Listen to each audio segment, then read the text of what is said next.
Hey everyone, tonight we're going into the dirty, tough, and kind of crazy world of medieval jobs, a time when your job didn't really say much about your future. Before we get started, please like the video and subscribe if you enjoy what I do. And let me know in the comments, what do you do and where are you from? I love seeing where everyone's watching from. Becoming king was never just about being born into royalty. It took more than blood. It took ceremony, spectacle, and a stage set for all to see. When the crown passed to you, whether by inheritance, war, or a quiet death in the royal bed, your first true step into power was the coronation. It was more than a tradition. It was how you proved to the world that you belonged on the throne. On that day, the whole kingdom paused. People gathered in towns, cathedrals, and muddy village roads. Some came to cheer, others to judge. Trumpets rang out from towers. Church bells echoed for miles.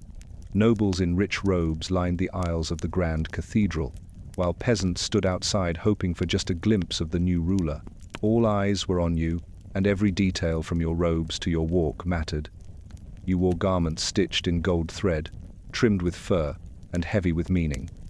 You didn't dress for comfort, you dressed to command respect. As you moved down the aisle, the weight of expectation pressed as hard as the velvet and metal on your shoulders. This was your first moment in the spotlight, not as a noble, not as a prince, but as something more, something holy. At the altar, the church took over. A high-ranking bishop or archbishop led the sacred part of the ceremony. You knelt, not in weakness, but in submission to something even greater than kingship, God. You were then anointed with holy oil, gently poured on your head, chest, and hands. The crowd grew quiet. Everyone knew what this meant. From this point on, you were more than just a man. You were chosen, you had divine approval, and that changed everything. Next came the oath. Before the people and the church, you placed your hand on a Bible and made solemn promises to protect the church, to rule fairly, to defend the laws of the land and the lives of those who lived under your reign. Breaking those promises wouldn't just make you a bad king. It could brand you a false one, dangerous in a world where truth and power were often tangled together. Then, the crown was brought forward. It gleamed in the candlelight, a heavy circle of gold and jewels. When placed upon your head, the cheers began. Nobles bowed. The crowd roared. But the weight of the crown wasn't just physical, it meant something bigger. From that moment forward, you were the one people turned to for leadership, for justice, for protection, and, when things went wrong, for blame. Gifts were given, feasts were prepared, the air filled with music and laughter, yet behind the smiling faces were watchful eyes. Not everyone in the room wanted you to succeed.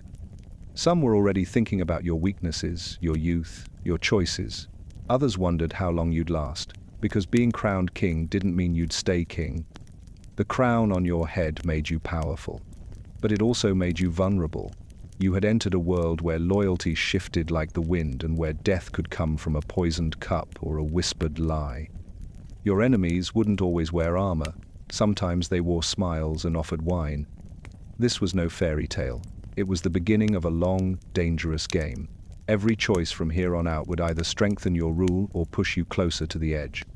You were now more than a man, you were a living symbol. And that symbol would be tested every day. You had taken the throne.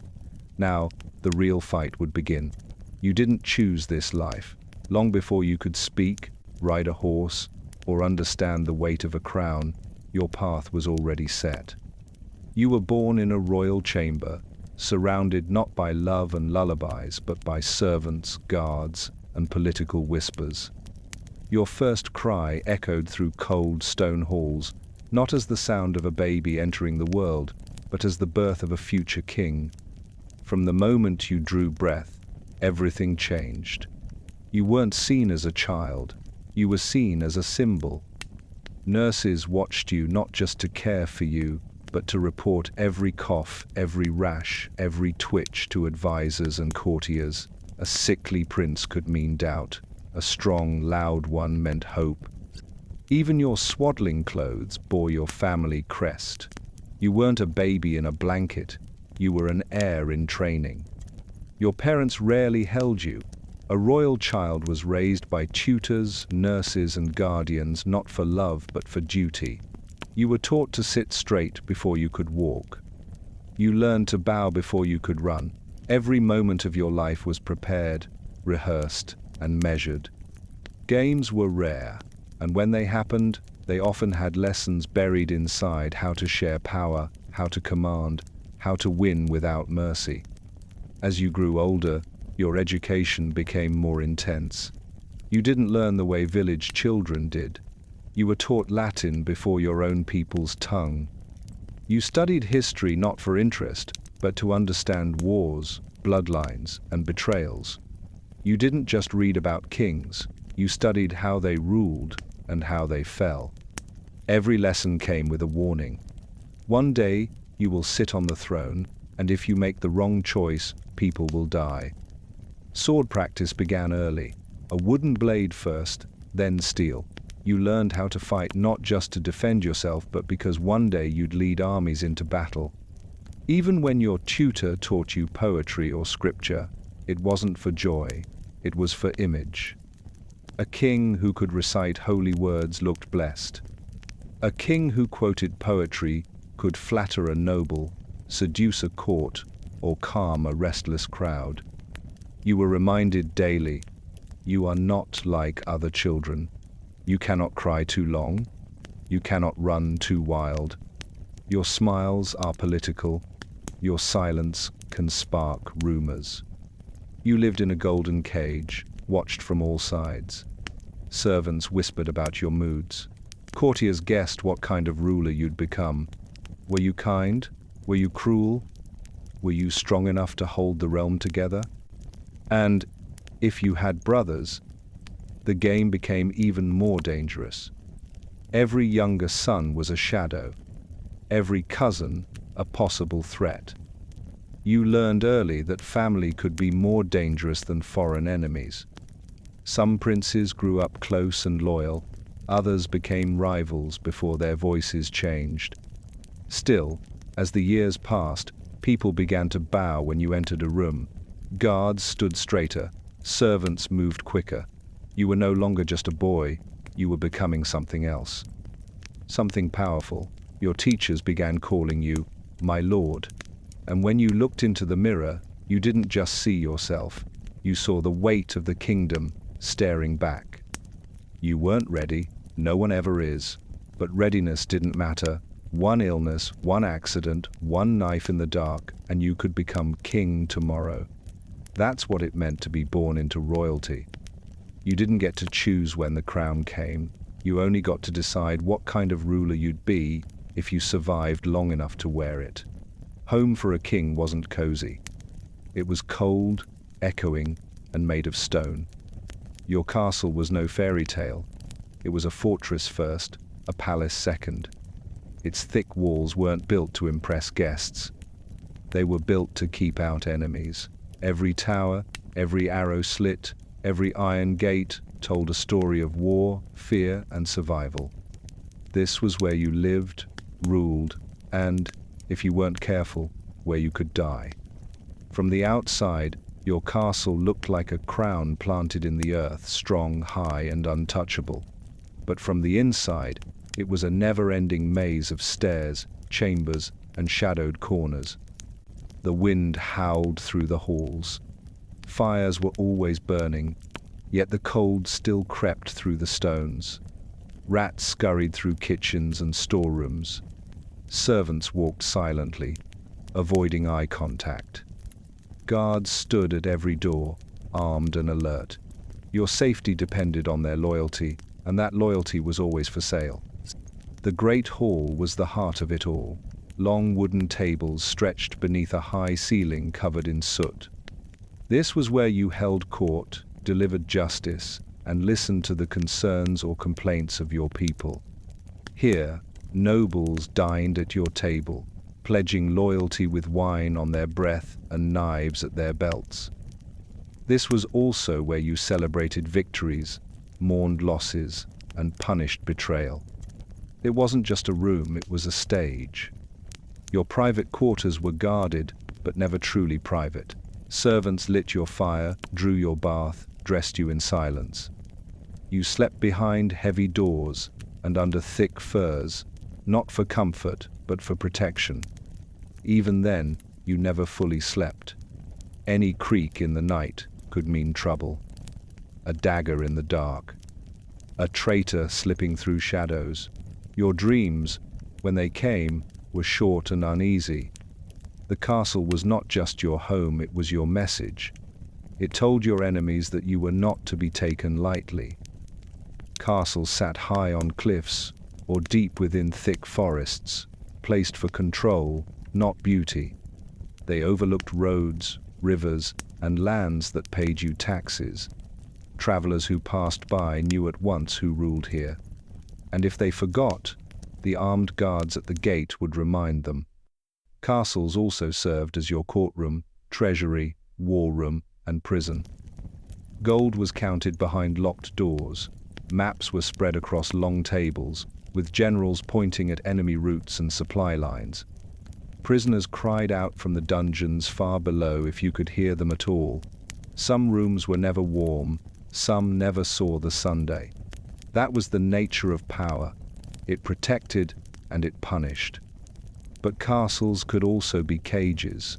When war came too close, or rebellions rose, you might find yourself trapped inside your own walls.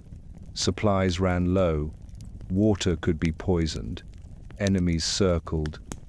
The very strength of your fortress could become your tomb. Siege engines didn't care about banners. They tore through stone the same way swords tore through flesh. And yet, you wouldn't live anywhere else. This was your center. Your throne sat here. Your banners hung from its towers. This was where orders were given and where destinies were decided.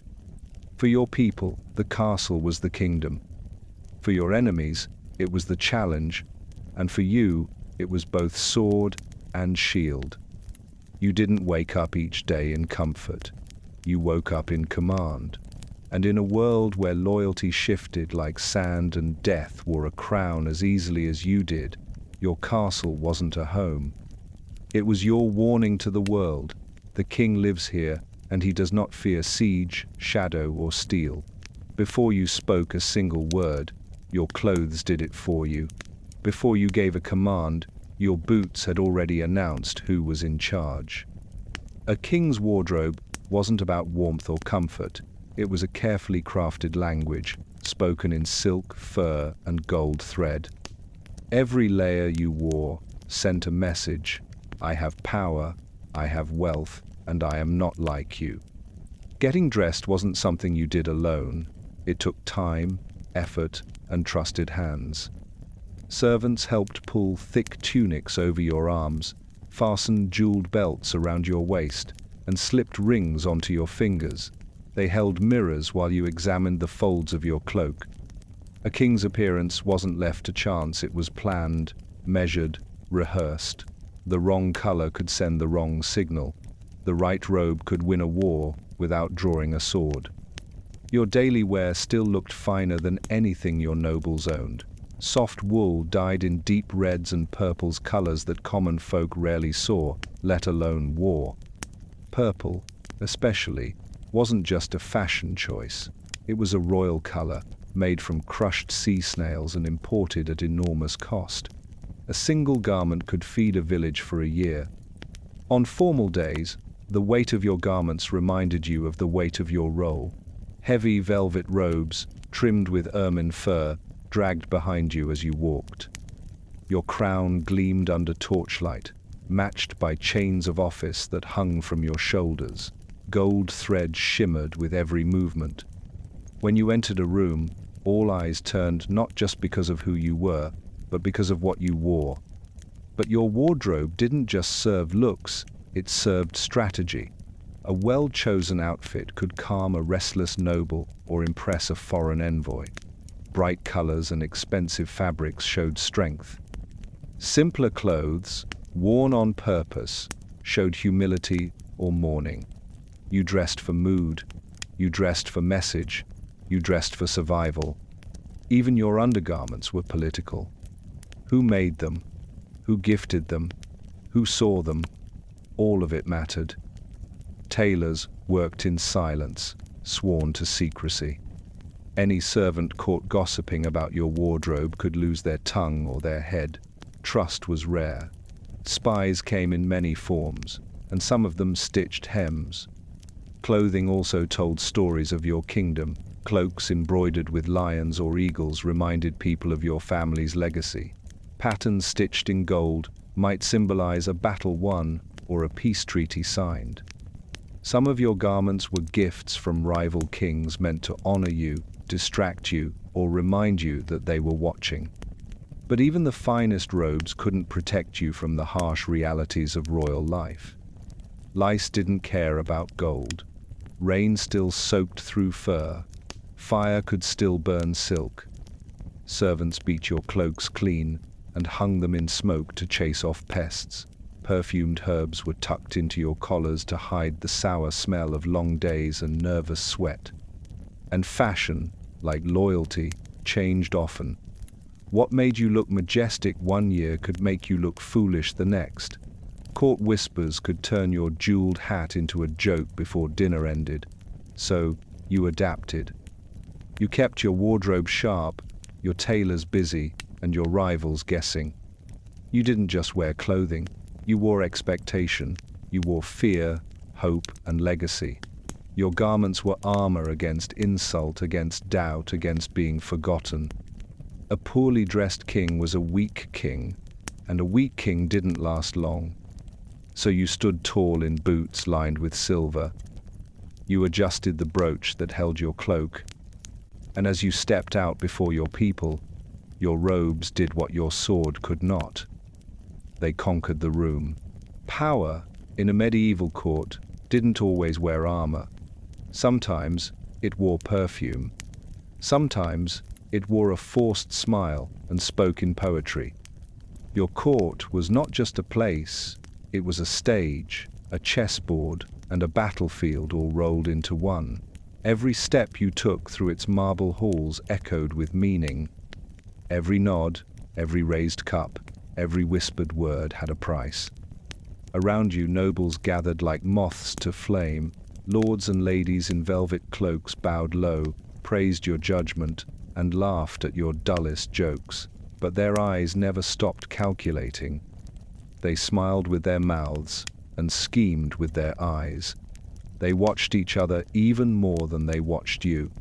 Because in the court, everyone was performing and everyone was watching. You were the sun around which they all orbited, but even the sun could be eclipsed. Your court was filled with favorites, flatterers, advisors, and rivals. Each wanted your ear, each wanted influence, and some wanted your throne. One wrong gesture, one favor granted to the wrong man, could shift loyalties like a sudden storm. Trust was rare. Loyalty was rented, not earned. And fear, well, fear was a tool you used more often than you liked to admit. Meetings were never just meetings. They were games. A noble's complaint about land might really be a warning. A request for marriage could mean a bid for power. Even silence was dangerous. You had to read between the lines of everything. Who spoke up, who stayed quiet, who was suddenly too kind. You kept enemies close, but you kept friends even closer, because history had taught you well. Kings were rarely killed by strangers. They were killed by cousins, brothers, and childhood companions. So you smiled, you toasted, you offered rewards. And you made sure the guards outside your chambers never fell asleep. The court wasn't all threats and whispers. It was also a place of beauty and culture. Minstrels sang, poets recited, dancers twirled beneath painted ceilings. These performances were not just for entertainment, they were tools of control. A well-placed song could shift opinion. A flattering poem could remind the nobles who held the pen and the purse. But behind the music, the court was always calculating. Every guest invited, every title given, every feast arranged. The seating chart alone could take days, with every noble fighting for the spot nearest you. To sit too far from the king was to be forgotten. To sit too close meant your enemies started to notice. Even the jesters weren't just clowns. They were spies in disguise. With a joke, they could say what others dared not. With a wink, they could test the mood of the room. You laughed when they mocked your rivals. You listened carefully when they mocked you. Sometimes, the truth was hidden in the punchline. Your court was a living thing, shifting, breathing, devouring. It fed on your attention, your judgment, your fear. You had to keep it fed, or it would eat you. You rewarded loyalty when it was useful, punished disloyalty when it was public, and ignored both when it was convenient. The court was not where you ruled, it was how you ruled. To outsiders, your court seemed like a place of glory. Gilded walls, endless feasts, beautiful people saying beautiful things, but you knew the truth. It was a cage of gold and silk, with bars made of secrets, and you sat at the center on a throne carved from lies, smiling for the crowd while keeping one hand always near the sword. Because in the court, survival was the true crown, and every day you wore it well. You never ate alone, not because you liked company, but because your table was another battlefield. A royal feast wasn't just dinner, it was politics on a platter. Your meals were performances, every dish a message, every guest a gamble. The room glittered with candlelight and silver, but beneath the laughter and toasts, you knew the court watched more closely at the table than in the throne room. The great hall was dressed for war in its own way. Long oak tables, polished till they gleamed, stretched from wall to wall.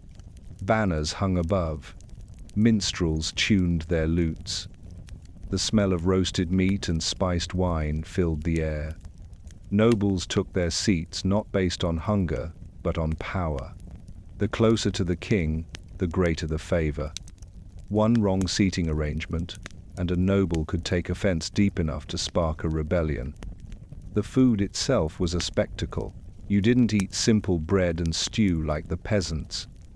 Your table groaned under roasted swan with feathers sewn back in, pies filled with spices worth more than a farmer's field, and towers of sugared fruit that few had ever tasted. Wine flowed from silver pitchers. The courses seemed endless, but the real menu was status. Giving someone a slice of the royal venison was more than generous. It was political approval in edible form. Skipping a guest for a dish, that was a message too, as sharp as a sword. Feasts were your chance to reward, to punish, to remind everyone exactly who held the knife and who held the plate. But for all its splendor, a feast was never safe. You didn't trust your wine, you didn't trust your food. Every course passed through tasters' first servants who lived short lives, just long enough to die in your place if something was wrong. You watched their faces before you took a bite. You sniffed your wine more often than you sipped it. Because poison favored beauty. It was easiest to hide in honey, in wine, in the soft center of a sweetened cake. Even your cupbearers weren't beyond suspicion. You never drank from the same goblet twice. Sometimes you poured your own wine, not to look humble, but to stay alive. Death loved a banquet, and ambition loved a full room. And yet, you played your part. You smiled at your guests. You raised your goblet. You made clever toasts, told loud stories, and nodded at musicians when they sang about your victories. You acted like nothing troubled you, even if your mind was racing. Who was laughing too hard? Who stayed too quiet? Who left early without eating? These were the signs of plots, alliances, plans being made behind your back, while the meat cooled on their plates. The jesters told jokes to cover the tension. The minstrels played louder when the silences dragged too long.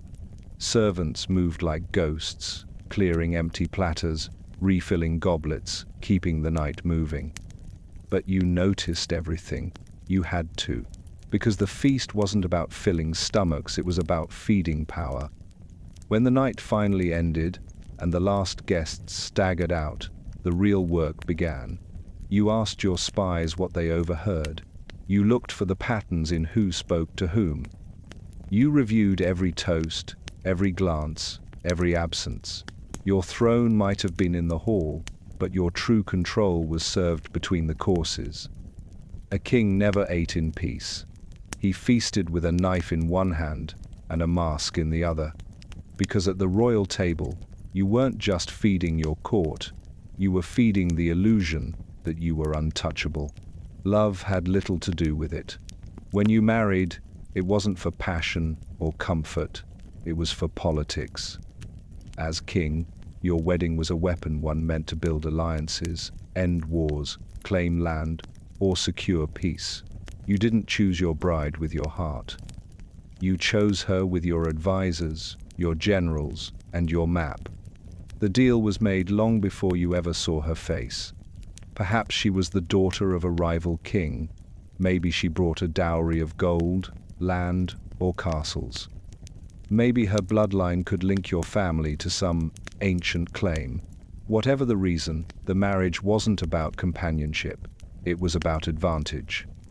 When the match was made, the kingdom celebrated.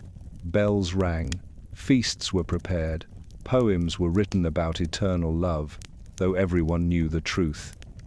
This wasn't a fairy tale, it was a treaty in silk and lace. And on the wedding day, you stood before the altar, not as a man promising love, but as a king sealing a contract. Your queen stood beside you, a stranger bound to you by duty. She had been trained for this moment as carefully as you had. Her smile was calm, her posture perfect, her silence well practiced. She knew what was expected, to be graceful, to bear heirs, and never to overstep. But the ceremony was only the beginning. What happened behind closed doors mattered just as much. Your marriage had to be consummated, and everyone needed to know it. In some kingdoms, servants stood just outside the chamber. In others, a bishop might bless the bed itself. You were expected to produce heirs, and quickly. A strong, healthy son would silence doubts. A daughter might buy time, but years without children, that could end your reign. The pressure was constant. The court watched your queen's belly more than her face. Midwives whispered. Nobles speculated. Every missed cycle was news, every stillbirth a threat. Your legacy, your bloodline hung in the balance with every royal pregnancy. But marriage wasn't only about heirs, it was about influence. Your queen might have her own ideas, her own allies, her own ambitions. She would build her own court inside yours, maids, advisors, bishops, loyal to her homeland. Sometimes she was quiet and careful. Sometimes she was clever and calculating. And sometimes she was a force you didn't see coming until her name was whispered in every hallway. Mistresses, of course, were expected. Kings were not known for faithfulness. You might keep a lover or several at court or tucked away in a private estate. They might bear children too. Some kings raised their bastards as nobles. Others denied them and pretended not to notice the resemblance. But one thing was certain. A mistress could become powerful quickly, and a jealous queen could become dangerous. Marriage wasn't the end of plotting. Sometimes it was the start. A queen with no children might be replaced. A queen with too much influence might be feared. A foreign queen could be seen as a spy. You had to keep her close enough to manage, but never so close that she overshadowed you. And yet, in rare moments, something else happened. Among the games, the duties, and the expectations, a strange kind of respect could grow, sometimes even affection, maybe even love. But that was rare and risky, because love made you vulnerable, and a king could afford many things but not that. So you stood beside your queen in the hall, both smiling for the court, both playing your roles. She wore a crown of gold. You wore the weight of the alliance. And together, you gave the kingdom what it wanted to see: strength, unity, and the hope of a future. Even if behind the curtain, the truth was colder than the bed you shared. A kingdom needed more than a king, it needed a future. And that future was born, quite literally, in the cradle of your children. The moment your first heir took his first breath, your courts sighed with relief or sharpened their knives. Because heirs brought both stability and danger, and every child you fathered shifted the balance of power. Your firstborn son was the prize.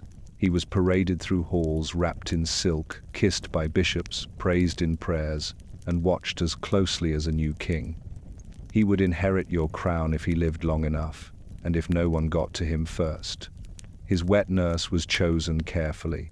His toys were made of gold. His footsteps echoed louder than yours, even before he could walk. He was a child, but he was already a symbol, and symbols can be broken. His education began early. Tutors were brought in from distant lands, experts in language, warfare, law, and scripture. He was taught how to pray, how to ride, how to command. But more importantly, he was taught how to watch his back. Because while he was your son, he was also your shadow, and someday he would want to step into your light. The bond between king and heir was a strange one. You loved him, or tried to, but you also feared him. Every compliment he received chipped at your own glory. Every time the crowd cheered for his charm or strength, you wondered who they truly wanted on the throne. Some heirs were patient, others were not. History was full of fathers poisoned by their own blood, and you read that history often.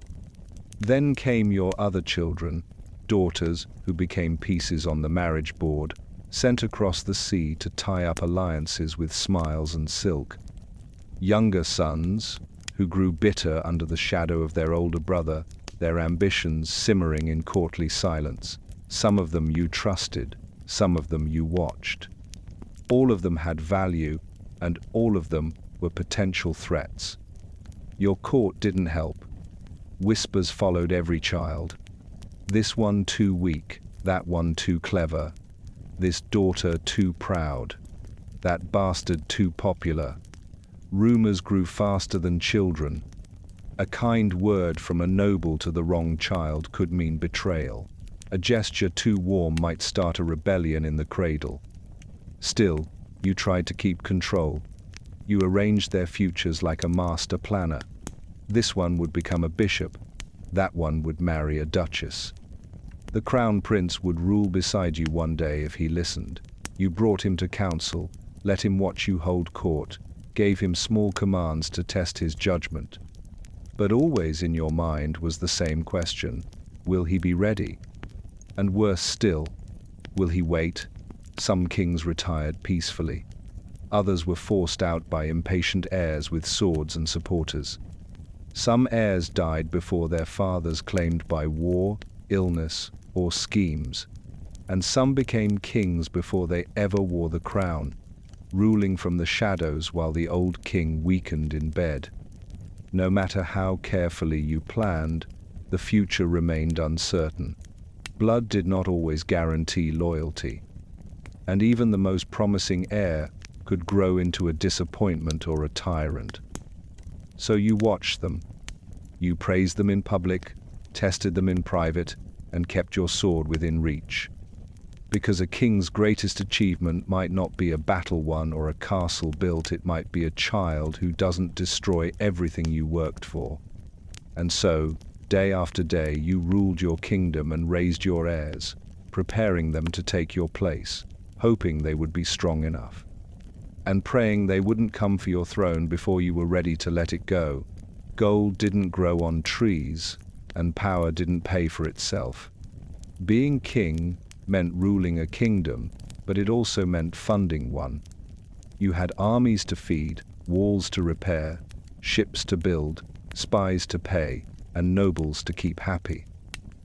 Every crown you wore, every sword you raised, every feast you held, it all cost something. And so, you turned to the one source that never ran dry: your people's labor, their coin, and their crops. Taxes were the lifeblood of your rule. You didn't ask for them, you took them. Coins from merchants, grain from farmers, livestock, cloth, lumber, whatever could be measured or moved. Royal officers rode from village to village, parchments in hand, collecting in your name. Most people paid in silence.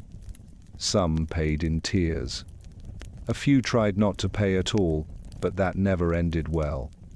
Your treasurers counted every coin in cold stone rooms, surrounded by guards with dull expressions and sharp swords. They knew the numbers better than you did. How much came in, how much went out, how much was stolen before it reached the palace. You pretended not to notice. Every system leaked, but as long as the barrels weren't empty, the kingdom stayed afloat. In theory, the taxes funded noble causes: roads, justice, defense. In truth, much of it fed the machine of rule. It paid for your hunts, your clothes, your horses. It paid for the loyalty of dukes and the silence of bishops. Gold was more than metal, it was leverage, and you spent it with the careful hand of a man playing chess with fate. When the treasury grew thin, you got creative. You sold noble titles to rich merchants. You fined lords for invented crimes. You borrowed from the church, though they always expected repayment in more than coin. You even debased the currency, shaving silver from the edges of coins and hoping no one noticed. They always noticed, but by the time they complained, you had already used that silver to buy more soldiers. Then there were the special levies, a polite name for emergency taxes. War on the border, raise the levy. Plague in the city, raise the levy. Your son's wedding, your daughter's dowry, a new cathedral for the archbishop, raise the levy. There was always a reason, and if there wasn't, your advisors invented one. But taxes came with risk. Push too hard, and the people whispered. Push harder, and they rebelled. You knew the signs. Markets too quiet, fields too empty, sermons too bold. When your people began hiding their grain or lying about their flocks, it meant they feared starvation more than your soldiers. Still, you took what was needed, because you had no choice. A weak treasury made a weak king, and a weak king didn't last. So you balanced the scales. You gave small gifts during famine years. You forgave a village's debt after a fire. You held a festival or two, opened the wine cellars, and let the people cheer while you counted what was left behind. They called you generous, then paid double the next season. You weren't cruel. You were calculating. You knew that ruling with fear could work, but ruling with fear and bread worked better. A full belly forgave many sins. An empty one remembered everything. And in the quiet of your chamber, surrounded by ledgers and empty goblets, you studied the numbers again. War was coming. Winter was long. The nobles were restless. And your treasury, your beating heart of power, wasn't full enough. Not yet. Justice flowed from your hand, but it didn't always come from fairness.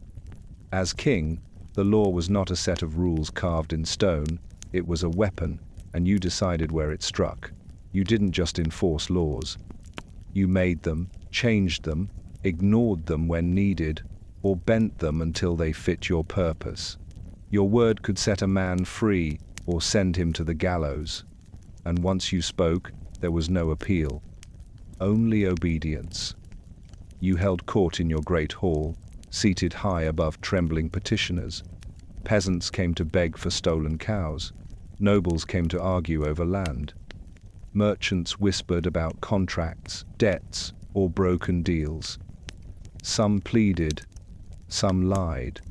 A few told the truth, though that didn't always help them. You listened. You nodded. And then you passed judgment swift, loud, and final. Not because you knew all the facts, but because kings couldn't afford to look unsure. There were laws for everything: how to sell bread, where to build a wall, who could wear what color. Some were old, written by ancestors long dead. Others were newer, your own inventions, signed and sealed in your name. The people obeyed not because the laws made sense, but because they feared what happened when they didn't. Punishments were public. That was the point. Thieves lost hands, traitors lost heads. Floggings happened in the square, where children watched and learned. You didn't hide your justice, you paraded it. Pain was policy. Fear was foundation. And mercy, when you offered it, was the sharpest blade of all. Because when a king spared a man, that man, and everyone watching, never forgot who held the power to end him. But justice wasn't the same for everyone. A poor farmer who stole a loaf of bread might swing from the gallows. A noble who stole an entire village might be fined or given a bigger estate if he was useful. You spoke of fairness, but everyone knew the truth. Loyalty bought forgiveness, gold bought silence. And sometimes the right name whispered in your ear made the difference between life and death. Your judges served at your pleasure. Sheriffs and bailiffs bowed to you before they took office. If they ruled wisely, you kept them. If they ruled poorly or ruled against your interest, you removed them. The courts were yours. The prisons were yours.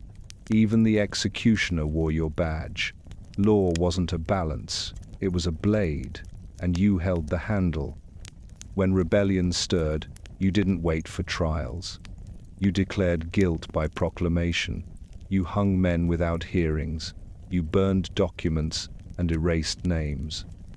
And when the dust settled, you rewrote the laws to make it all legal. History remembered peace, not process.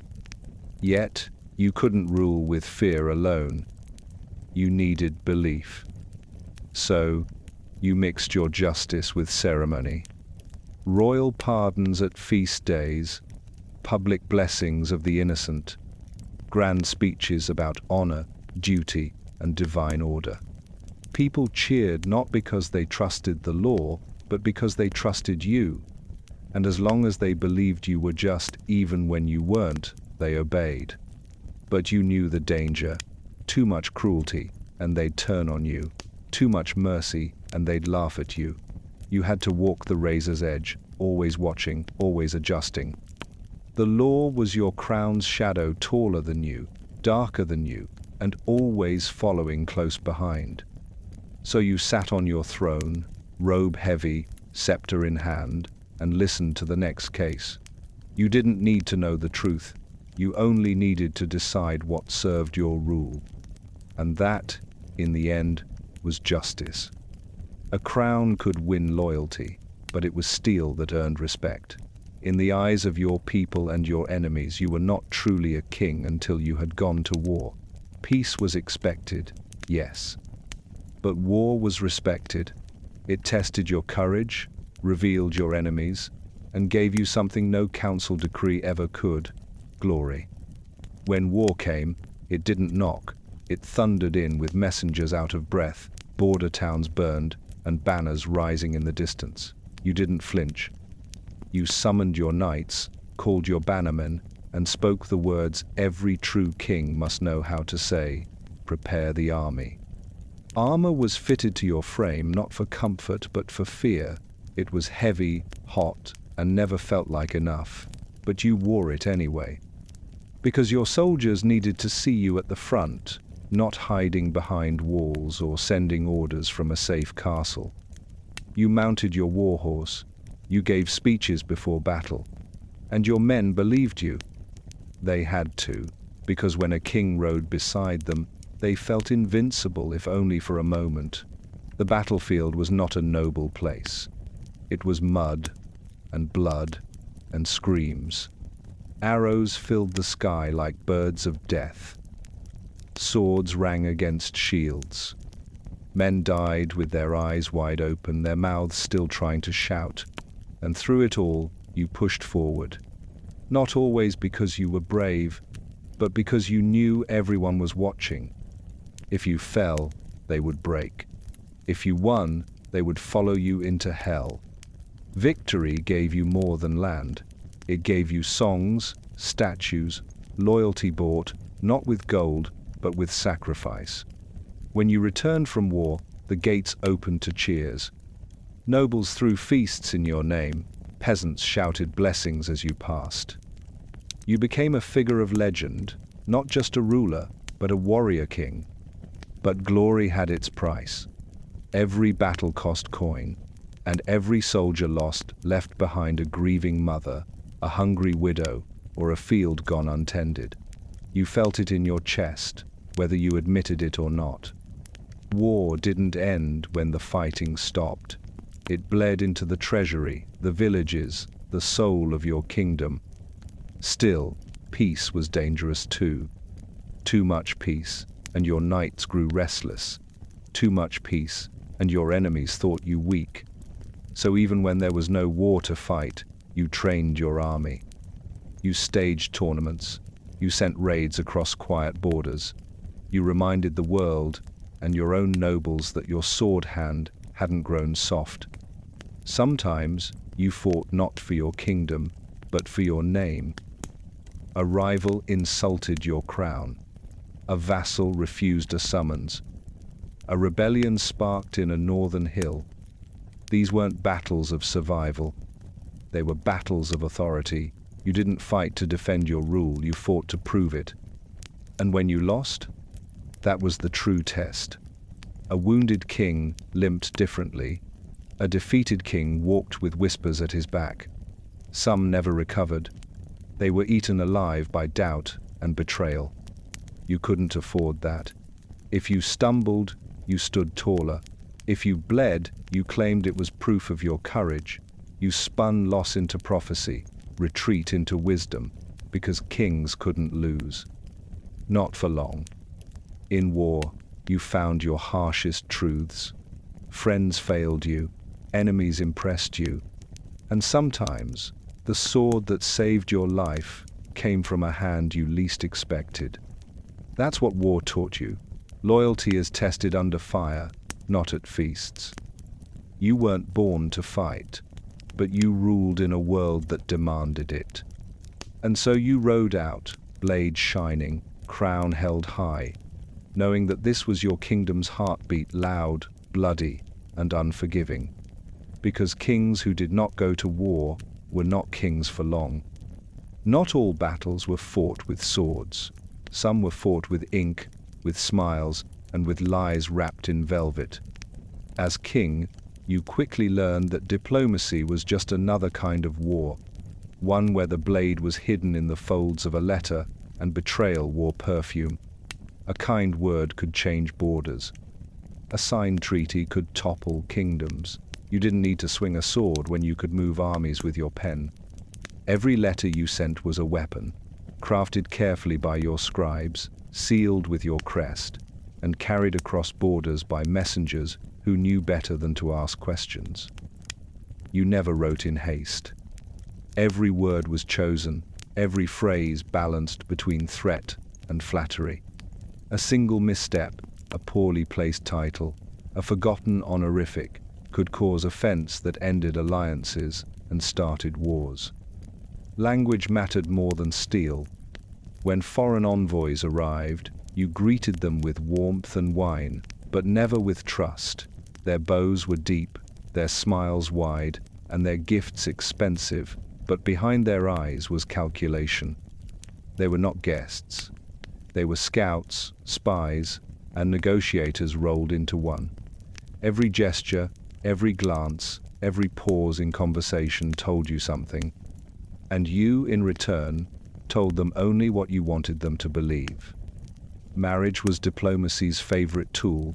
You gave daughters to rival houses, not for love, but for leverage. One royal wedding could mean 20 years of peace, or 10 years of hidden tension. A bride became a living treaty, her belly expected to produce not just heirs but guarantees. You monitored these unions like borderlines, because a failed marriage could be as dangerous as an open rebellion. Alliances were never permanent. Today's friend was tomorrow's threat. You shook hands with men you hated, toasted victories with those who plotted your downfall. You promised support in one room and then promised the opposite in another. It wasn't about truth, it was about survival. Everyone lied. The clever kings lied best. And so you kept a web of informants in every foreign court, servants who listened at doors, merchants who asked the right questions, priests who heard confessions a little too clearly. You knew when a rival king sneezed, you knew when a queen wept. And when the time came, you used that knowledge like a dagger. But even your own court was not free of games. Your nobles had their own foreign contacts, their own loyalties, their own ambitions. Some tried to make their own deals behind your back, offering promises they had no right to give. Others sold information for gold, or for marriage, or for revenge. You couldn't control every whisper, but you could make sure they whispered your name with fear. When diplomacy failed, and it often did, it wasn't because people didn't want peace, it was because they wanted more than peace. They wanted land, titles, power, revenge. So you let them talk. You let them believe they were winning. And then, when the time was right, you moved your pieces. A border dispute here, a denied request there, a fleet that accidentally set sail too soon. And when war finally came, you had the letters to prove it wasn't your fault. You had the alliances already prepared. You had the excuses ready for the church, the people, and the poets. Because war without preparation was suicide. But war prepared by diplomacy, that was strategy. You ruled not just with sword and crown, but with parchment and persuasion. Because in the end, kingdoms didn't fall from force alone. They fell from words whispered in the right ear at the wrong time. And, as king, you made sure those words were yours. You ruled by divine right, but God had other representatives. The church was not just your ally, it was your equal, sometimes your rival. It crowned you, blessed you, and reminded your people that disobeying the king was disobeying heaven. But behind that holy light was a power strong enough to shake your throne. The church held lands, armies, wealth, and influence, and it answered not to you, but to Rome. You needed the church. Without its blessing, your crown was just a piece of metal. When you raised taxes, priests calmed the masses. When you went to war, bishops called it holy. When famine struck, monks preached patience. They spoke in your name as much as their own, but their loyalty was never free. They wanted favors, they wanted land. They wanted your ear, and sometimes your silence. Your bishops sat at your council table. They wore robes, not armor, but they were warriors all the same. Their weapons were sermons, their shields were scripture. Some were wise, some were cunning. All were ambitious. And you watched them carefully, because a bishop with too much land could become a lord. A priest too loved by the people could become a threat. You appointed churchmen as carefully as generals. A loyal bishop was worth more than 100 knights, but appointing the wrong one, that could cost you a rebellion or an excommunication. When your will clashed with the Pope's, the entire kingdom felt the tremor. A single letter from Rome could shut every church door in your land. No weddings, no baptisms, no burials. The people would turn on you faster than any army ever could, because they feared hell more than they feared the crown. Still, you pushed when you had to. You taxed the clergy when war emptied your coffers. You took monastic lands when your nobles demanded gifts. You sent your own spies into monasteries, You read their letters, you bribed their scribes. And when a priest spoke too boldly, you reminded him that God may be eternal, but his position wasn't. Yet you couldn't rule without religion. Faith was the glue that held the kingdom together. You built chapels and cathedrals, not just for salvation, but for legitimacy. You made holy pilgrimages, not just for forgiveness, but for appearances. You knelt before altars. You kissed relics. And when the people watched, they believed. They believed you were chosen, favored, ordained, and as long as they believed that, they obeyed. Religion shaped your laws. It crept into your coins, your banners, your royal seal. Holy days dictated your calendar.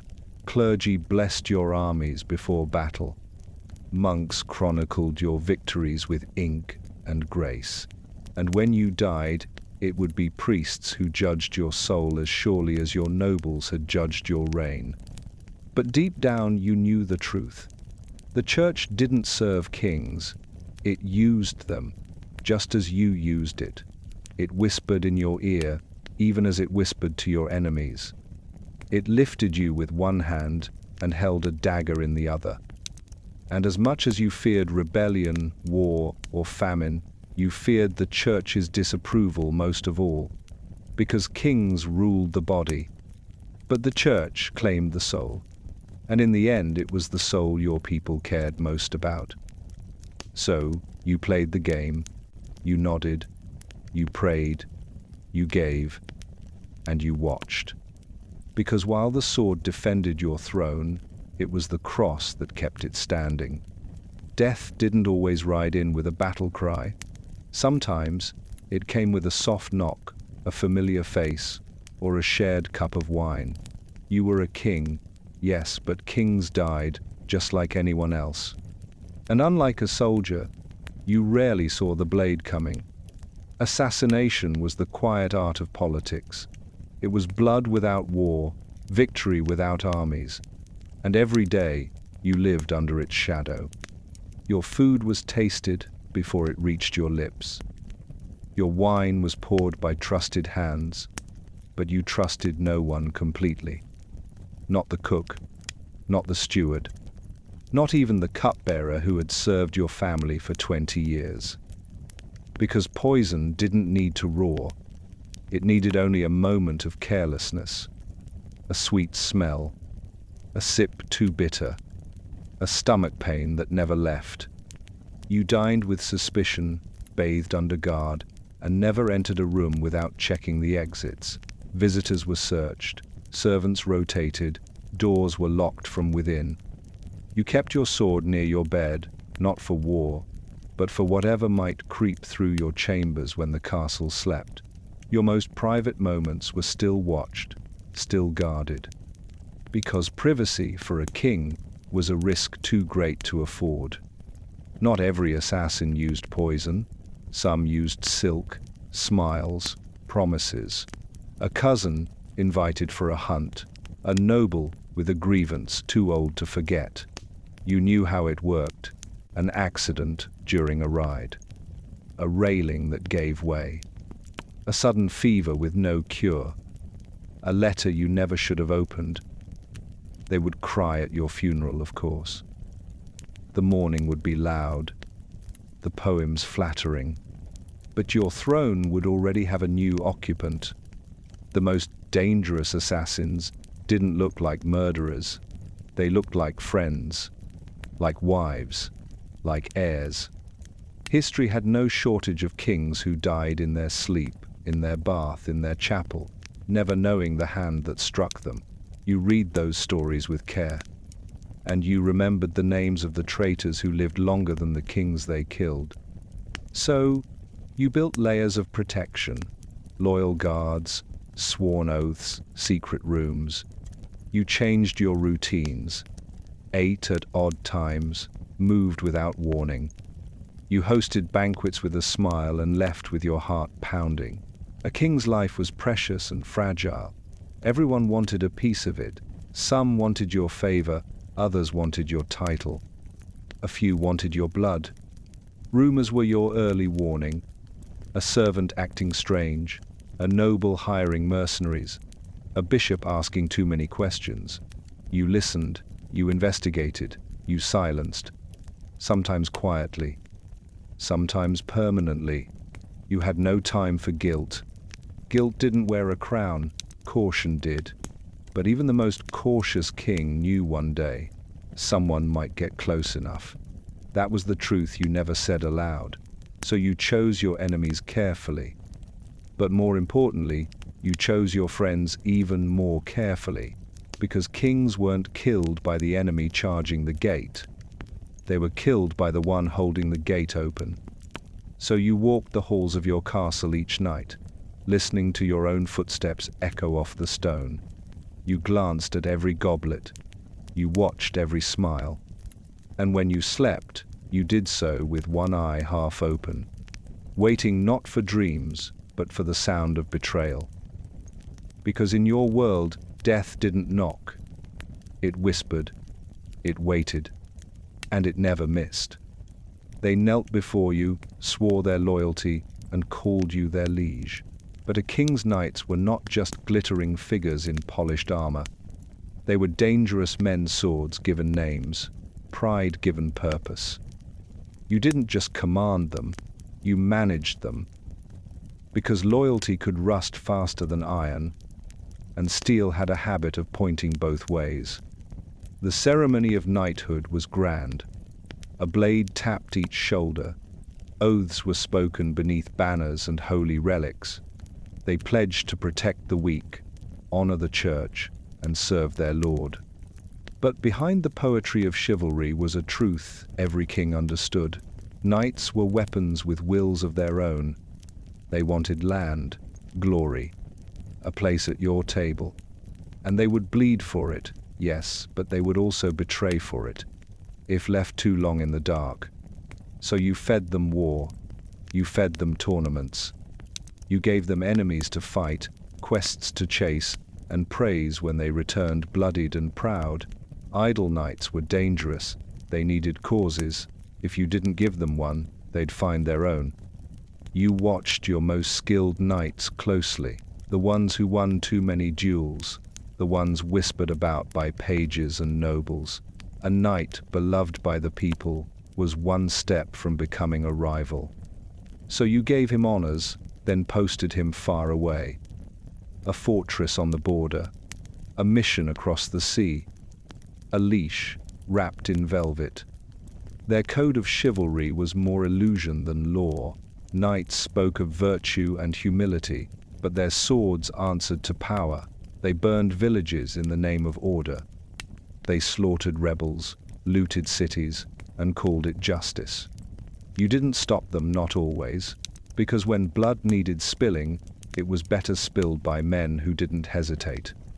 Still, you gave them symbols to believe in.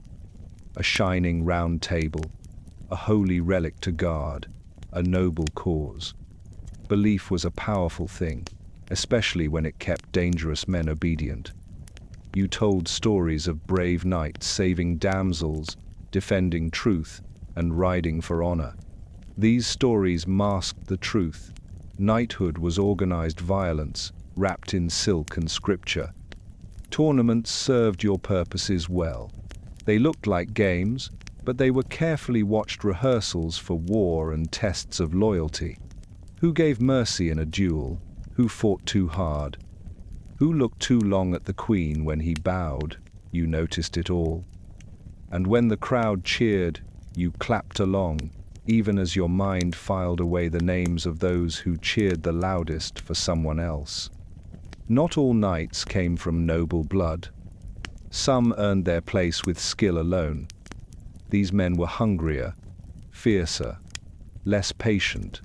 They didn't grow up with silver cups and Latin prayers. They grew up in mud, with ambition burning behind their eyes. You needed them, but you never let them forget who made them knights. One word from you, and their spurs were gone. When you rode into battle, they flanked you. When you held court, they stood behind your throne. They were your teeth, your shield, your message to the world that this king is not alone. And when one of them died in your service, you gave him a hero's burial. Not just to honor him, but to remind the rest what awaited those who obeyed. You respected them, feared them, used them, and they knew it. That was the silent truth beneath every oath, because in the end, a crown might command respect, but knights delivered it, one blade at a time. You didn't hunt for food, you hunted for power. The chase through the woods was not a game, it was a declaration. Every galloping hoof, every raised spear, every sounding horn was a reminder. The land was yours, the forest was yours, the life of every beast beneath the canopy belonged to you. And when you rode out at dawn, clad in fur and steel, you weren't chasing deer, you were chasing obedience. The royal hunt was a performance, as carefully staged as a coronation. Nobles joined you not to catch game, but to catch your favor. They laughed at your jokes, stayed behind you in the saddle, and marveled at your skill whether you hit the mark or not. Your horse was the best, your bow was custom. Your hounds were trained better than most soldiers. No one passed the king in the hunt, not unless they were looking for exile. Hunting grounds were sacred. Commoners caught poaching your deer could lose a hand or their life. Forest laws were strict and cruel by design. These woods weren't public, they were political. To ride in them was to remind every lord who truly held the reins. To kill a stag with your own hand was to show that you didn't just rule by law, you ruled by instinct, by dominance, by ancient right. But the hunt was more than spectacle. It was your private war game. You watched how your nobles rode, who stayed calm when the stag turned, who panicked when the boar charged.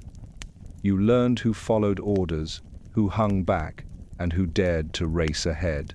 You remembered these things. Hunts exposed truth's armor could hide.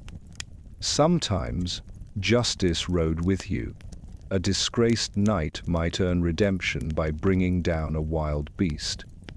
A noble who displeased you might be invited to a difficult stretch of woods, where accidents weren't unheard of. Horses fell, branches broke. Mist settled in just thick enough to hide intent. The hunt had many uses. Even the kill itself had meaning. You didn't simply shoot and leave. You dismounted. You approached the fallen animal with care. You touched its hide. Sometimes you whispered a prayer, not for the beast, but for the eyes watching. A merciful king, a thoughtful killer. Let the court draw their own conclusions. When the horns sounded the end of the hunt, the feasting began. The beast was skinned and roasted. Goblets were raised, songs were sung. You accepted praise, not as a hunter, but as a conqueror. The court spoke of your aim, your strength, your courage. You let them, you encouraged it. Because every tale told by firelight added to your myth. Yet beneath the furs, the laughter, the blood, you knew what the hunt truly was. Practice. Practice for war, for ruling, for controlling chaos. In the woods, you were tested. You chased, commanded, and killed. You were reminded what it felt like to be alive, to be obeyed, to be feared. The forest did not flatter. It revealed. You rode back to your castle, not just with a trophy tied to your horse, but with knowledge. Knowledge of who was loyal, who was weak, who might need watching. And the next morning, when you passed judgment or summoned armies or signed laws, the court saw only a king, but you remembered the woods, you remembered the chase, and you never let anyone forget. This land breathes because you allow it, and you are still the most dangerous predator in it. A cough in the night could change history. A fever, a swollen throat, a wound that wouldn't close any of them could bring a king to his knees. You had armies at your back, gold in your vaults, and the power to command thousands. But when sickness came, all of that meant nothing. Because in your world, medicine was mystery, healing was guesswork, and death often wore the face of your most trusted physician. Your body was not your own. Every ache, every blemish, every missed step was whispered through the court like prophecy. If you looked tired, people assumed weakness. If you limped, they smelled opportunity. So you pretended. You smiled when your teeth ached. You walked tall when your joints screamed. You swallowed bitter herbs and sweeter lies just to keep the image alive. The king is strong. The king does not falter. Physicians were more priest than scientist. They wore long robes, spoke Latin, and quoted ancient texts more than they examined wounds. They diagnosed your illness by the color of your urine, the balance of your humors, or the dreams you had the night before. Some prescribed leeches, others prescribed prayer. And if all else failed, they bled you because surely your body just needed a little less blood. You trusted none of them, not fully. Not the bearded scholar who traveled from Italy with jars of crushed pearls. Not the court healer who burned incense and muttered charms. Not even the surgeon who saved you once with a quick blade and steadier hand. Because medicine, in your time, had no guarantees. Sometimes it worked, more often it didn't. And the failures were buried quickly. When illness struck your court, panic spread faster than the disease. Servants vanished, nobles fled to their country estates. Whole wings of the castle were closed off. You ordered prayers, processions, and fasting. Holy relics were brought in and held above your bed. Sometimes they seemed to help, sometimes they didn't. You clutched them anyway. You feared poison as much as plague. Food was tasted, wine was tested, but illness could still find you in other ways through a visiting ambassador's handshake, a lover's kiss, a monk's cough during Mass. You watched every face for signs of sweat, of paleness, of doom. When you were sick, truly sick, time slowed. The throne room emptied. Decisions were made by others. The nobles grew bold. The court quieted. Your heir watched you closely, not with concern, but with calculation. Your weakness became their opportunity. That was the worst part. Not the pain, not the vomiting, not the dark blood in your cloth. The worst part was the silence that followed your name, the way everyone paused before saying, His Majesty. Recovery was never certain. Some days you woke feeling stronger. The next, you couldn't lift your hand.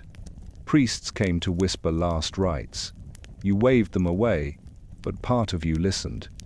Part of you wondered what story would be told if you didn't wake tomorrow. And if you did survive, you rose slowly, weaker, older, changed. Your beard grayer, your grip softer. Your enemies noticed. So did your allies. The rumors began again who would rule next, how much longer you had, whether the crown was slipping. You responded the only way you could, with force, with clarity, with orders that reminded them you still breathed, and they served at your pleasure. A king's body was not just flesh, it was kingdom, it was symbol, it was shield, and when it failed, the realm trembled. So you fought to stay well, you fought to stay standing. Because the only thing more terrifying than a dying king was the war that always came after. A cough in the night could change history. A fever, a swollen throat, a wound that wouldn't close any of them could bring a king to his knees. You had armies at your back, gold in your vaults, and the power to command thousands. But when sickness came, all of that meant nothing.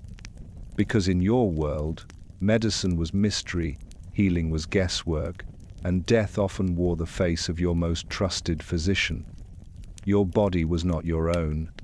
Every ache, every blemish, Every missed step was whispered through the court like prophecy. If you looked tired, people assumed weakness. If you limped, they smelled opportunity. So you pretended. You smiled when your teeth ached. You walked tall when your joints screamed. You swallowed bitter herbs and sweeter lies just to keep the image alive. The king is strong. The king does not falter. Physicians were more priests than scientists. They wore long robes, spoke Latin, and quoted ancient texts more than they examined wounds. They diagnosed your illness by the color of your urine, the balance of your humors, or the dreams you had the night before. Some prescribed leeches, others prescribed prayer. And if all else failed, they bled you because surely your body just needed a little less blood. You trusted none of them, not fully. Not the bearded scholar who traveled from Italy with jars of crushed pearls, not the court healer who burned incense and muttered charms. Not even the surgeon who saved you once with a quick blade and steadier hand. Because medicine, in your time, had no guarantees. Sometimes it worked. More often, it didn't. And the failures were buried quickly. When illness struck your court, panic spread faster than the disease. Servants vanished. Nobles fled to their country estates. Whole wings of the castle were closed off. You ordered prayers, processions, and fasting. Holy relics were brought in and held above your bed. Sometimes they seemed to help. Sometimes they didn't. You clutched them anyway. You feared poison as much as plague. Food was tasted, wine was tested, but illness could still find you in other ways, through a visiting ambassador's handshake, a lover's kiss, a monk's cough during Mass.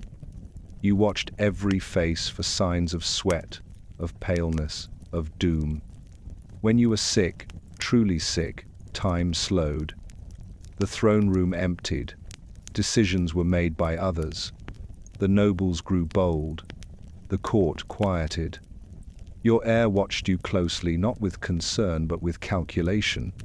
Your weakness became their opportunity. That was the worst part. Not the pain, not the vomiting, not the dark blood in your cloth. The worst part was the silence that followed your name, the way everyone paused before saying, His Majesty.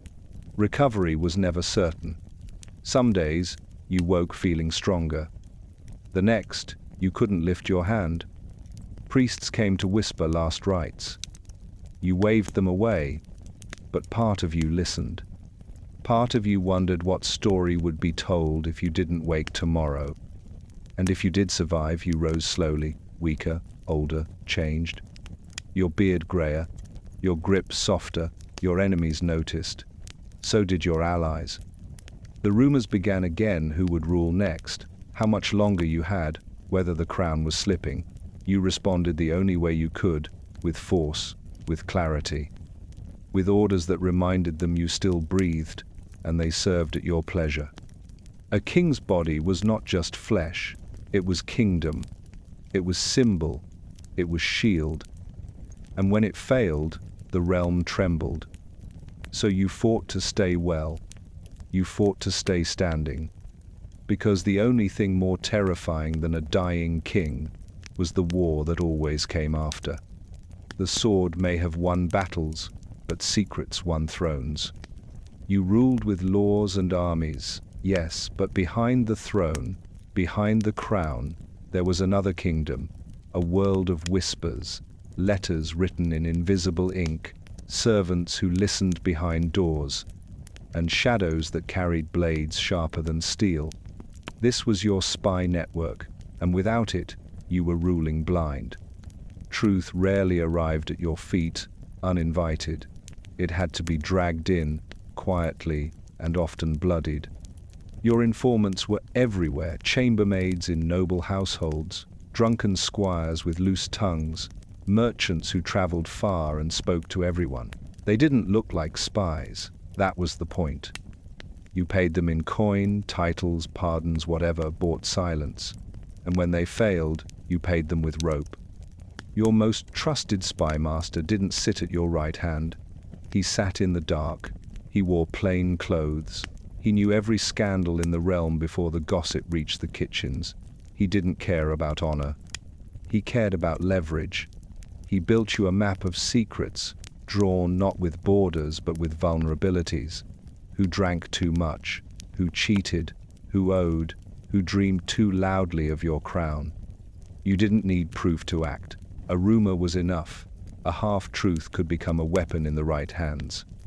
You confronted nobles with things they never told you, watched their faces crumble, and decided their fate before they opened their mouths. That was real power, not the sword they saw, but the knife they didn't. You intercepted letters, opened them, copied them, resealed them. You forged others, started false rumors, and watched as your enemies turned on each other over lies you invented. No army was more effective than fear. No fortress stronger than doubt. When a man suspects everyone around him, he never looks up to see the king's blade coming. Even your allies weren't exempt. You spied on your own court, your council, your kin. Loyalty was a word too easily spoken. You trusted actions, not oaths. And when someone stepped out of line, you already had the evidence waiting. A stolen coin, a mistress, a deal made in secret. You didn't always punish. Sometimes you just reminded them you knew. That was enough.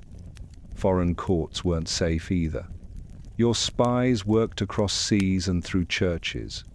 Priests spoke freely in confessions.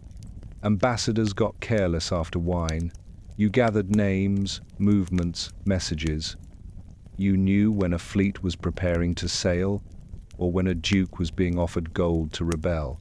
You didn't always stop it. Sometimes you let it grow just enough to cut it down with dramatic flair. Of course they spied on you too. You let them, a little, a few planted truths, a few obvious lies. You controlled what they learned, shaped what they believed, and led them into traps woven from half-true tales. Information was war, and you were its general. There were costs, mistakes, traitors who turned, spies who vanished. Every whisper carried danger. Every secret stolen left a stain. You couldn't trust anyone fully, not even the one who ran your web, but you accepted that because you'd rather be feared in silence than admired in ignorance. In your court, the walls had ears, the floor had eyes, and the ceiling occasionally leaked confessions. Nothing stayed hidden forever. Not because the truth was strong, but because you had built a kingdom where secrets came home to roost. You didn't just rule the realm, you watched it, every hour, every breath. And when the time came to strike, no one ever saw it coming. You were called king, but half your reign was spent taming men who wore crowns of their own. Your nobles, dukes, counts, earls, barons, each one ruled their land like a kingdom within a kingdom. They collected taxes, held courts, built castles, and raised armies. They bowed to you in public but ruled in private. And if they ever stood together, truly together, they could tear your throne apart in a single season. You needed them. That was the danger. No king ruled alone. You needed their soldiers in war, their coin in famine, their support in council.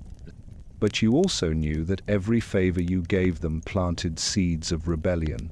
One grant of land became a fortress. One noble marriage became a future rival. Their power grew in the shadows of your own, and you had to keep yours brighter, always brighter.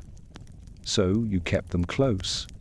Lavish banquets, endless flattery, titles handed out like gifts, but always with strings attached. You divided their interests, played one against the other.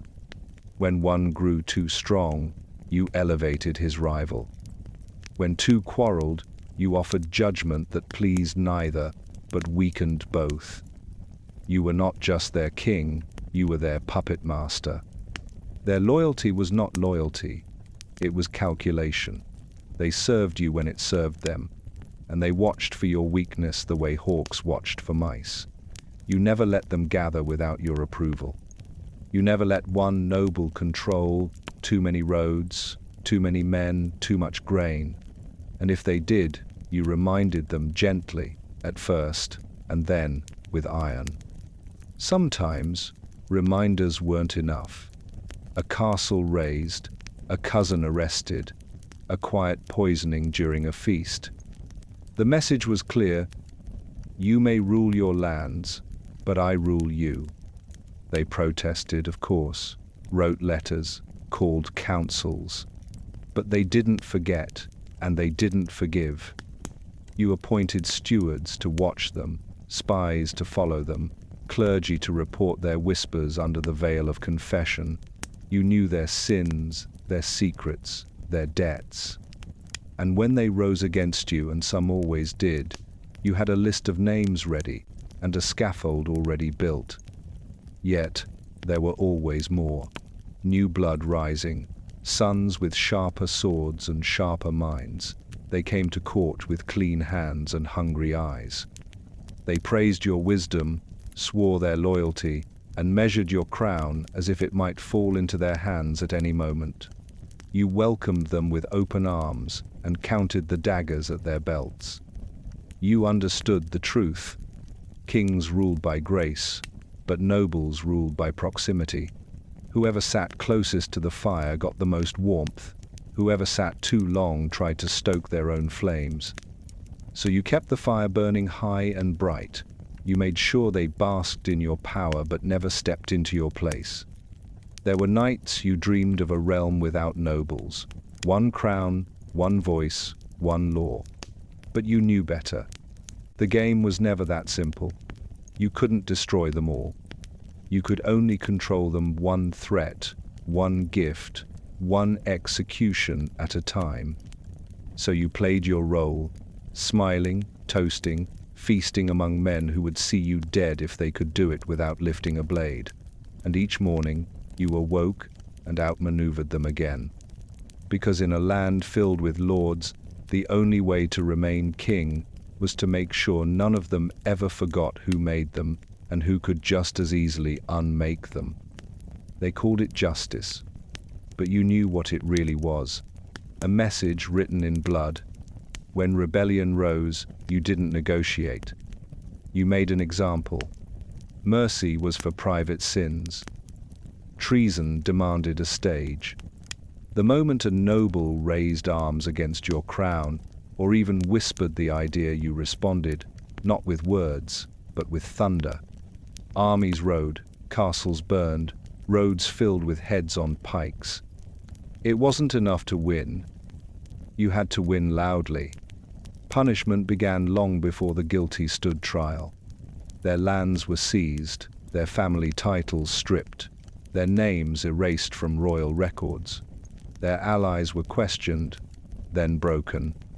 You turned every rebellion into a lesson, every traitor into a story told in shaking voices. Trials were held in grand halls, not for fairness but for theater. You already knew the verdict. The crowd needed to hear it from your mouth. The accused were dragged in chains, faces bruised, pride shattered. Some wept, some screamed their innocence. A few remained silent. Those were the most dangerous. The ones who died with their heads high were the ones whose names lived longest. Execution was never simple. It was designed to linger. Beheadings in the square, hangings from the city gates, burnings on feast days, so the smell of death mingled with roasted meat and cheering crowds. You wanted the people to feel it, to smell treason, taste it, fear it. But you were careful. You didn't punish everyone the same. A rebellious peasant might be hanged by the dozen. But a noble you handled with more precision. A public death for one, exile for another, a suspicious hunting accident for a third. Each punishment matched the message, and each message ended the same way: the king is watching. The king does not forget. Families of traitors didn't escape. You took sons as hostages, forced daughters into marriage, stripped mothers of inheritance.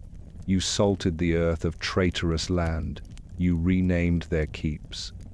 You buried their banners in mud. Rebellion didn't just fail, it was erased. But fear alone wasn't enough. You mixed cruelty with clemency.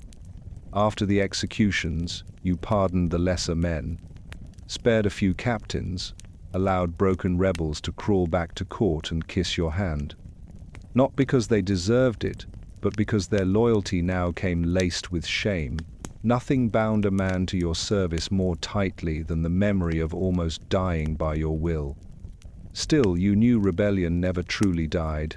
It slept, in the back rooms of taverns, in bitter toasts over small fires, in the hearts of sons whose fathers you hanged. You couldn't kill treason forever, but you could bury it deep enough that no one dared dig it up again. So you ruled with justice, yes, but also with fire. When peace returned, you rebuilt. You pardoned the villages, lowered taxes for a season, sent food where the fighting had burned the fields. The people whispered that you were merciful again, that you had punished only the guilty. You let them believe it, because peace held best when it stood on bones.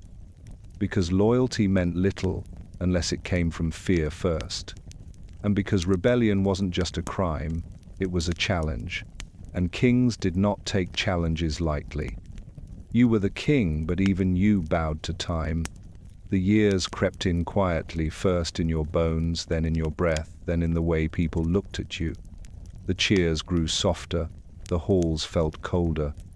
You still wore the crown, but it pressed heavier now, not with gold, but with memory. Once, your voice could silence a room. Now, it was the silence after your words that said more. Your steps slowed. Your hands shook on cold mornings.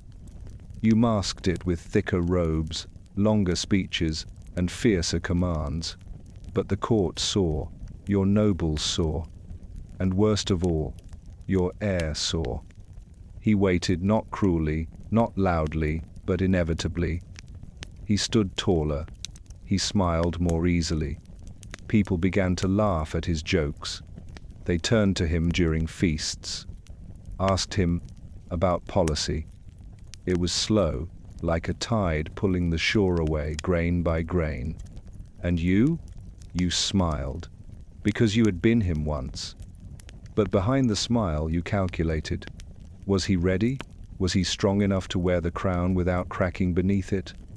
Or would your death be the beginning of war, your kingdom torn apart by the very bloodline meant to protect it? You tested him, gave him more duties, sent him to deal with nobles, watched how he judged, how he punished, how he praised. Sometimes you were proud, sometimes you were afraid, and beyond him, others circled. Younger princes, nephews, bastards with charm and ambition, foreign kings with daughters to Wednesday. The game never stopped, it just changed players. You looked back more often now, not out of regret, but to measure. What had you built? Was it strong enough to outlive you? You visited old battlefields, walked through empty corridors where laughter used to echo. You found names carved into stones, some yours, some forgotten. Your dreams grew heavier. You remembered faces long gone, lovers, enemies, friends who died with your banner on their chest. You saw your coronation in flashes, the holy oil, the crown lowered to your head, the way the crowd roared your name. And then you woke up, coughing. Whispers of succession grew louder. Nobles pledged loyalty to you, then immediately asked about your son. Priests prayed for your health, more publicly than necessary. Your court physician asked if you were sleeping enough. You lied. You began to plan the end. Not the end of your life, but the shape of your legacy. What would remain? What would collapse the moment your heart stopped? You held counsel less for decisions and more for training. You corrected gently now, with the weight of final lessons. Every sentence might be your last. You commissioned your tomb, not out of vanity but to send a message. The king prepared. The king feared nothing. The king chose his own resting place. And still, each day you woke, dressed, ruled, because kings do not fade quietly. You would reign until your last breath, and make that breath count. You were not just growing old. You were writing the final chapter of a story they would tell for centuries. And you would not let anyone else hold the pen. You were the king, but even you bowed to time. The years crept in quietly, first in your bones, then in your breath, then in the way people looked at you. The cheers grew softer, the halls felt colder. You still wore the crown, but it pressed heavier now, not with gold but with memory. Once, your voice could silence a room. Now it was the silence after your words that said more. Your steps slowed, your hands shook on cold mornings. You masked it with thicker robes, longer speeches, and fiercer commands. But the court saw, your nobles saw, and worst of all, your heir saw. He waited not cruelly, not loudly, but inevitably. He stood taller, he smiled more easily. People began to laugh at his jokes. They turned to him during feasts, asked him about policy. It was slow, like a tide pulling the shore away, grain by grain. And you smiled, because you had been him once. But behind the smile, you calculated. Was he ready? Was he strong enough to wear the crown without cracking beneath it? Or would your death be the beginning of war, your kingdom torn apart by the very bloodline meant to protect it?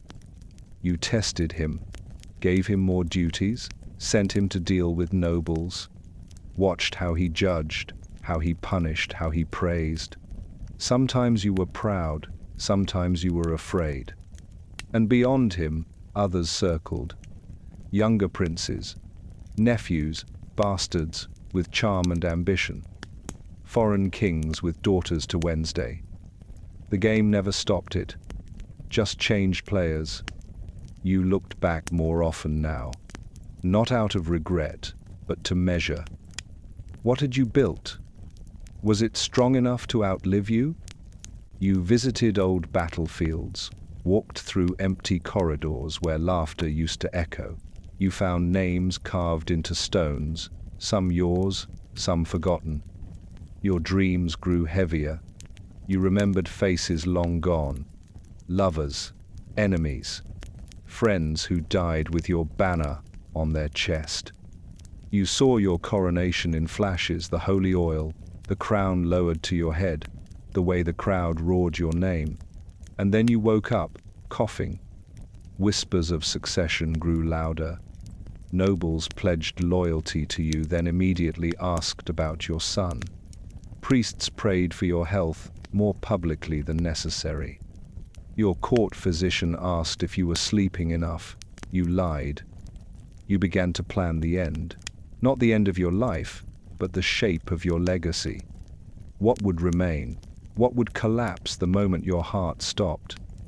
You held counsel less for decisions and more for training. You corrected gently now, with the weight of final lessons. Every sentence might be your last. You commissioned your tomb, not out of vanity but to send a message. The king prepared. The king feared nothing. The king chose his own resting place. And still, each day you woke, dressed, ruled. Because kings do not fade quietly, you would reign until your last breath, and make that breath count. You were not just growing old.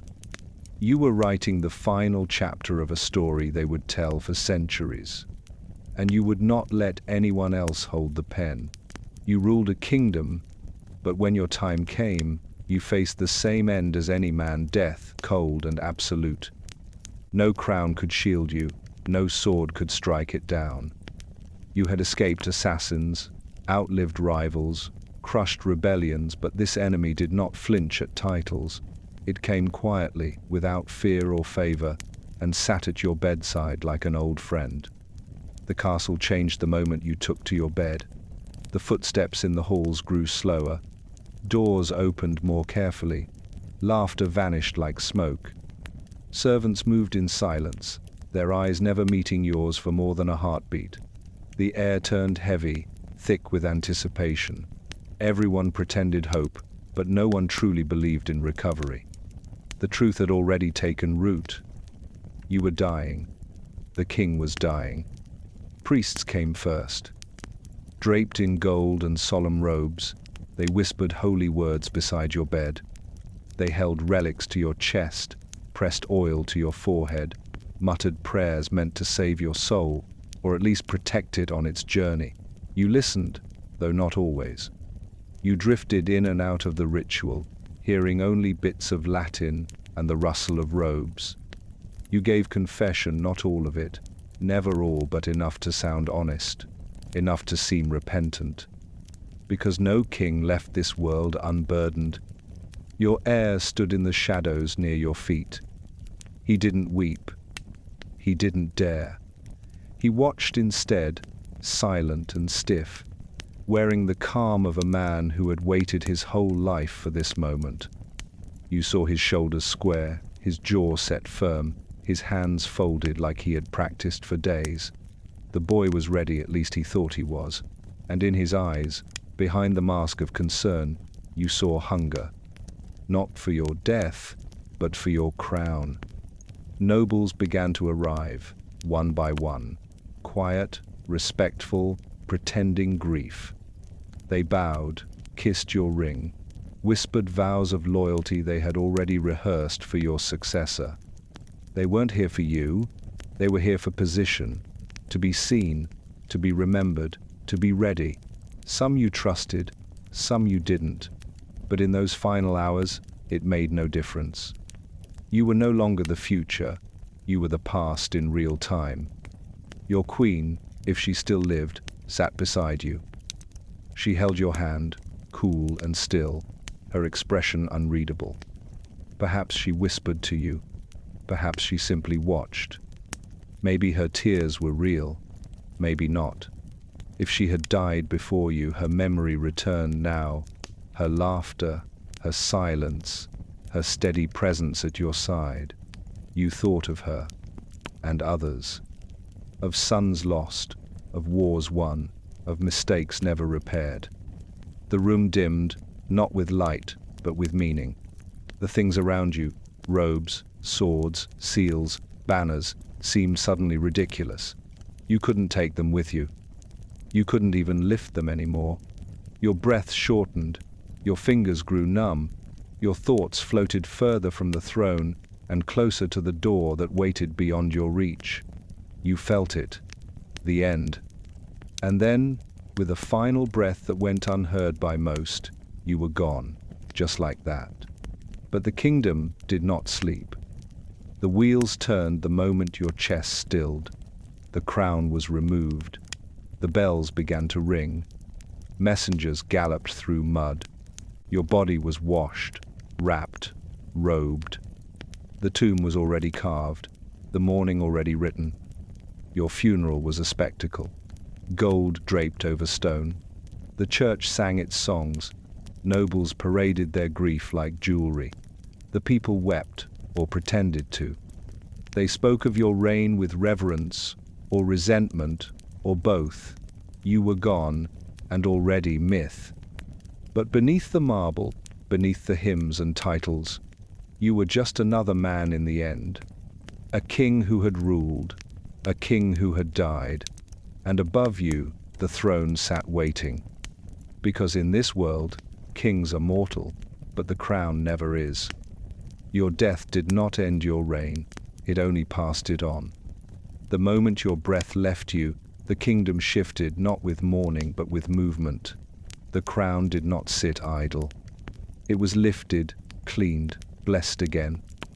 And the new king, your son, your blood, your heir, placed it on his head with trembling hands. He smiled. he stood tall. But you knew, if you could see him, that nothing prepared him for this. Your funeral was still echoing through cathedrals, and already decisions were being made in your name. Old advisors leaned into new ears. Nobles adjusted their allegiance like cloaks in changing wind. They bowed to the new king, but they did not yet believe in him. That belief had to be earned, or taken. He sat on your throne, walked through your halls, wore your seal upon his chest, but he was not you, not yet. He inherited your enemies, your debts, your alliances held by threads. Some waited to test him, some waited for him to fail, and a few, already, plotted how to make that happen. He tried to speak as you once did, to walk like you, to rule with the same balance of steel and silence. But every king has his own shape, and your shadow stretched long. Every choice he made was compared to yours. Every misstep became proof that he was not ready. Even those who loved him watched with caution. The court changed around him. New faces emerged, eager to rise. Old ones lingered too long, pretending to offer guidance while quietly pulling strings. Your spy master became his spy master. Your generals stood waiting, loyal for now, but uncertain. And the people watched from a distance, whispering, remembering. They wondered if their new king would be strong, or if the realm would fracture. He turned to your writings, your laws, your treaties. He tried to follow the path you left, but kings do not walk inherited roads for long. They must choose their own, or be dragged down by the weight of another's footsteps. And so he changed things. Not all at once, but enough to be noticed. A new tax, forgiven. A rebellious baron, pardoned. A war postponed. Not everyone agreed. That was the beginning. The realm did not crumble. Not yet. But it shifted. Slightly. Enough for the careful to notice. Enough for the bold to take chances. He weathered it. He survived the first winter, the first rebellion, the first famine. He crowned his queen. He held his own son in his arms. And slowly, the kingdom began to call him king without remembering you. But you remained in the statues, the stories, the laws still bearing your name, in the oaths sworn to your legacy.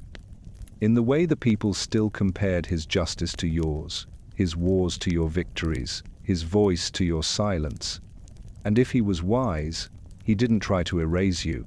He learned from you, built upon you. Lived not in your shadow, but in your light. That is the final test of any reign, not what you built, but what remains standing after you're gone. You ruled, you died, and now your kingdom lives again under new hands, with your blood, your lessons, your name carved into its bones, because a king may die, but the reign continues. The kingdom you ruled was never truly yours, not in the way people thought. You held it, yes, carried it, bled for it, but it was never meant to be kept. It belonged to something older than bloodlines, older than banners. It belonged to time, and time does not cling to kings. At first, they remembered you. Your face hung in the great halls, captured in oils and gold leaf. Your name was carved into stone above gates, stitched into royal crests, stamped into coin. The people still spoke of you, some with reverence, some with fear. You were the king who built the wall, who won the war, who ruled with iron or wisdom or fire, depending on who was doing the telling. For a while, that was enough to hold you in place. But memory, like kingdoms, changes hands. The walls you built began to crumble, patched over by your successors. The roads you carved filled with new travelers, carrying goods and names you'd never heard. The fields you protected bore crops for men who never bowed to you. Even the castle shifted, rooms renamed, portraits moved, your throne reupholstered and polished for another to sit upon. And yet the land did not mourn you, it simply endured. Your legacy was not erased. That would be too deliberate. No, it faded softly, slowly, like candle smoke in an open window. One law at a time, one custom forgotten, one feast no longer held.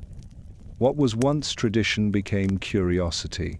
What was once your seal on parchment became just another dusty record in the archives.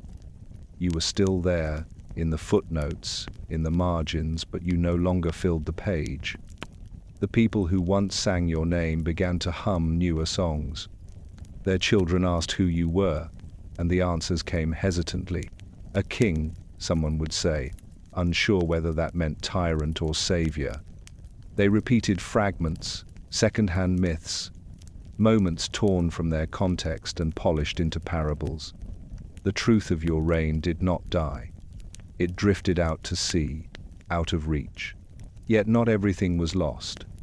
There were echoes, a stone bridge still standing where you once ordered one built, a border that held because of a treaty you signed, a family that ruled because you allowed their line to flourish. These were not statues or monuments. They were living things, quiet inheritances that carried your shadow through generations that never saw your face. The crown you wore now rested on another's brow. The throne you guarded with your life now bore the weight of a new king's ambitions. He ruled in his own name, under his own banners, with his own fears. And still, without realizing it, he walked in the grooves you left behind. Every king inherits more than a crown. He inherits the echoes of kings before him, yours among them. But time does not weep for kings. It does not pause, or linger, or return what it takes. The world turns. And the question is not whether you will be remembered, but whether anything you shaped will last longer than your name. That is the final measure of a reign, not glory, not fear, not song, but endurance. And somewhere, in a far-off field, a child asks, "Who was he?" And someone answers, not with certainty, but with a name passed down, like a half-remembered dream. It is not everything, but it is enough. You were king once. That truth never changes, even as the world forgets your face. Your hands once held the reins of nations. Your words bent the course of rivers and men alike. But now, what remains is not power, it is memory, not yours, but theirs. The people who walk where you once ruled, live in the cities you once shaped, speak languages touched by your tongue, though they no longer know it. What becomes of a king when even his shadow fades? This is not about death, you've already faced that. This is about after the banners have fallen, the tapestries worn through, the bloodlines scattered like dust in the wind. No chronicle ever captures a life in full. Your victories were sharpened, your flaws smoothed over or exaggerated, your silence filled with the words of others. Historians chose which pieces of you to preserve: your boldness, your cruelty, your mercy, your mistakes. They argued over your motives. They guessed at your fears. They turned you into a symbol, then into a question, and finally into a footnote. This is how kings become myths, and myths become background noise. A name in a book, a statue no one can quite place. Yet somewhere, your legacy hums quietly beneath the surface, not in palaces or scrolls, but in ordinary moments. A farmer plows a field that was once your battlefield. A law is upheld that was once your decree. A feast is held in a village that still bears your forgotten crest. These are the invisible threads of your reign, still holding, still binding, though the world no longer sees them for what they are. You are not remembered in the way poets dream, but in the way life goes on. The ones who come after build new monuments, sing new anthems, make new mistakes. They believe they are the first, the greatest, the chosen, just as you once did. And one day, they too will ask what remains. They too will feel time slipping away from their grip, their name growing smaller in the echo. This is the fate of kings. Not to be worshipped forever, but to be woven into the fabric of what came next. To be the unseen foundation beneath someone else's throne. You were not eternal. You were not flawless. You were not a god. But you were king. And you carried that weight through plague and rebellion, through betrayal and war, through cold mornings and sleepless nights when the fire burned low and the future felt impossibly far. You gave the best of yourself, or what you could spare. You endured, you ruled, you changed the world in ways even you could not see. So what becomes of a king when nothing is left to conquer? He becomes history. He becomes story. He becomes soil. And if he's lucky, he becomes the silent force that shapes what grows next. That is the final act of kingship, not the sword, not the crown, not the legacy etched in stone, but the quiet, enduring truth that you were here. And because of that, the world turned differently than it would have, and that, in the end, is enough.